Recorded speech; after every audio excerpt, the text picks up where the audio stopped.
Hello guys, ഇന്ന് ഞാൻ trust ഇഷ്യൂസിനെ പറ്റി പറയാൻ വന്നതാണ്. എനിക്ക് ലൈഫിൽ കിട്ടിയൊരു ലെസണാണത്, അതുകൊണ്ടാണ് ഞാൻ അതേപ്പറ്റി പറയാൻ വന്നത്. അപ്പോൾ വീഡിയോ എടുക്കാൻ ഞാൻ ഇരിക്കുന്നുണ്ട്. അപ്പം ഒരാൾക്ക് എൻ്റെ മടിയിൽ കയറി വീഡിയോ ഇരിക്കണം, അങ്ങനെ എടുത്തു വെച്ചതാണ് മടിയിൽ. അപ്പോൾ ഞാൻ പറയാൻ വന്ന കാര്യത്തിലോട്ട് കിടക്കാം. എൻ്റെ ലൈഫിലൊരു ബെസ്റ്റ് ഫ്രണ്ട് ഉണ്ടായിരുന്നു. ഇപ്പോൾ എക്സ് ബെസ്റ്റ് ഫ്രണ്ടാണ്, ഇപ്പോൾ എൻ്റെ ബെസ്റ്റ് ഫ്രണ്ട് അല്ല. അപ്പം എനിക്ക് ഭയങ്കര ഇഷ്ടമായിരുന്നു. എനിക്ക് ഭയങ്കര ഇഷ്ടം എന്ന് പറഞ്ഞാൽ ഭയങ്കര ഇഷ്ടമാണ്. ഞാൻ അതുപോലെ ലോയലായിട്ട് അതുപോലെ വാല്യൂ ചെയ്ത് എൻ്റെ ലൈഫിൽ നിന്ന് കാണും, മുന്നോട്ട് ലൈഫ് പോകുമ്പോഴൊക്കെ കാണുമെന്ന് വിചാരിച്ചിരുന്ന ഒരു ഫ്രണ്ടായിരുന്നു. അപ്പം ചിലപ്പം വീഡിയോ കാണുമ്പോൾ ആൾക്ക് മനസ്സിലാകും കേട്ടോ.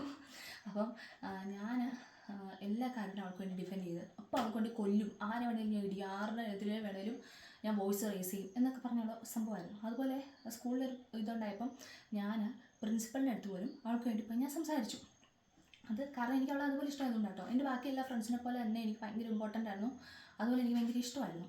പക്ഷേ അത് കഴിഞ്ഞ് പഠിച്ചൊക്കെ കഴിഞ്ഞാൽ ഒരു 1.5 വർഷം കഴിഞ്ഞപ്പോഴത്തേനും കുറേ കാര്യങ്ങൾ ഞാനിങ്ങനെ അറിയാൻ തുടങ്ങി. ഇങ്ങനെ പലയിടത്തും നിന്ന് ഇവളെപ്പറ്റി ഇങ്ങനെ കേൾക്കുക. അതായത് എൻ്റെ അടുത്ത് ഇങ്ങനത്തെ ഈ കാര്യങ്ങളൊന്നും പറഞ്ഞിട്ടില്ല, ഞാനിങ്ങനെ പലരും വഴി ഇങ്ങനെ കേൾക്കുക. അപ്പോഴത്തേനും എനിക്ക് ഒരു ഡൗട്ട്, എനിക്കറിയത്തില്ല. അപ്പം ഞാൻ തന്നെ ചെന്ന് ചോദിച്ചു, എടി പറയുന്നതൊക്കെ സത്യമാണോ അതോ ചുമ്മാ പറയുന്നതാണോ, നീ എന്തെങ്കിലും എൻ്റെ അടുത്ത് പറയാത്തതുണ്ടോ എന്നൊക്കെ പറഞ്ഞ് ഞാൻ ചെന്ന് ചോദിച്ചു. അന്നേരം കിടന്ന് ഭയങ്കര കരച്ചിൽ. എനിക്കറിയില്ല, ഞാൻ അങ്ങനെയൊന്നും ചെയ്തിട്ടില്ല, എനിക്കൊന്നും അറിയില്ല, നീ എന്താ ഇങ്ങനെയൊക്കെ പറയുന്നത് ഭയങ്കര കരച്ചില്ല. അപ്പോൾ പിന്നെ ഞാൻ ഓർത്ത് വിഷമിപ്പിക്കേണ്ട, അപ്പോൾ പിന്നെ ചോദിക്കേണ്ടെന്ന് പറഞ്ഞ് ഞാൻ ആ കേസ് വിട്ടു. പക്ഷേ എന്നാലും എനിക്ക് ഡൗട്ട് ഉണ്ടായിരുന്നു. ഞാൻ പിന്നെയും ഇങ്ങനെ ഇച്ചിരി ഡൗട്ട് ഉണ്ടായിരുന്നു. ഞാൻ ഇച്ചിരി ഡിസ്റ്റൻസ് ഒക്കെ ഇട്ടു. എന്നിട്ട് അന്വേഷിച്ച് കുറച്ച് നാളോട് കഴിഞ്ഞപ്പോഴത്തേനും പിന്നെയും ഇങ്ങനെ കുറേ കാര്യങ്ങൾ പുതിയത് ഇങ്ങനെ അറിഞ്ഞുകൊണ്ടിരിക്കുക, എന്നെപ്പറ്റി പറഞ്ഞതടക്കം. അന്നേരം എനിക്ക് മനസ്സിലായി, നമ്മൾ വിചാരിക്കുന്ന പോലെ അല്ല ആരും. നമ്മൾ ട്രസ്റ്റ് ചെയ്യുന്ന പോലെ ഒന്നുമല്ല അവർ. അവർക്ക് അവരുടെ ആവശ്യങ്ങൾക്ക് വേണ്ടി ഡിഫെൻഡ് ചെയ്യാനും അല്ലെങ്കിൽ പിന്നെ നമ്മളെ യൂസ് ചെയ്ത് ഓരോന്ന് കാണിക്കാനും വേണ്ടി മാത്രമുള്ളതാണ്. കാരണം എനിക്ക് ഒത്തിരി നല്ല കാര്യങ്ങൾ ചെയ്തു തന്നിട്ടുണ്ട്, ഇല്ലെന്ന് ഞാൻ ഒരിക്കലും പറയത്തില്ല. ചില കാര്യങ്ങൾക്കൊക്കെ എന്നോട് എപ്പോഴും സപ്പോർട്ട് ചെയ്തും എനിക്ക് വിഷമമൊക്കെ വരുമ്പോൾ എന്ത് ഷെയർ ചെയ്യാനൊക്കെ ഉണ്ടായിരുന്നു. പക്ഷേ ആ സമയത്ത് ഏറ്റവും വലിയൊരു ഒരു സംഭവമാണ് ഈ ട്രസ്റ്റ് ബ്രേക്ക് ചെയ്യുക. അത് പോയി കഴിഞ്ഞാൽ പിന്നെ നമുക്ക് ഒരിക്കലും ആളെ വിശ്വസിക്കാൻ പറ്റത്തില്ല. അപ്പം അങ്ങനെ ആ ഫ്രണ്ട്ഷിപ്പ് ഞാൻ കട്ട് ചെയ്തു. ഞാൻ ചെന്ന് പറഞ്ഞു, കാര്യങ്ങളെല്ലാം എക്സ്പ്ലെയിൻ ചെയ്ത് ഞാൻ വാട്സപ്പിൽ ബ്ലോക്കാക്കി.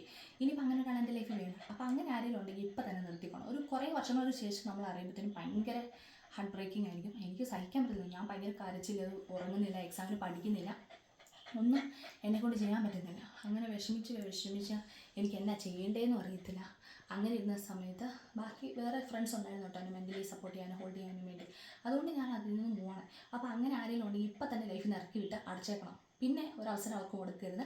ട്രസ്റ്റ് ഇഷ്യൂ അതുണ്ടാക്കി ഞാൻ ഭയങ്കര പാടാണ്. എനിക്ക് പുതിയ ഫ്രണ്ട്സിനെ ഉണ്ടാക്കാൻ പോലും ഇപ്പം നല്ല പേടിയാണ്. അപ്പം ഞാൻ ഇതിനെപ്പറ്റി പറയാൻ വന്നു. അപ്പോൾ അതൊക്കെ എത്ര ചെയ്തു. ബൈ.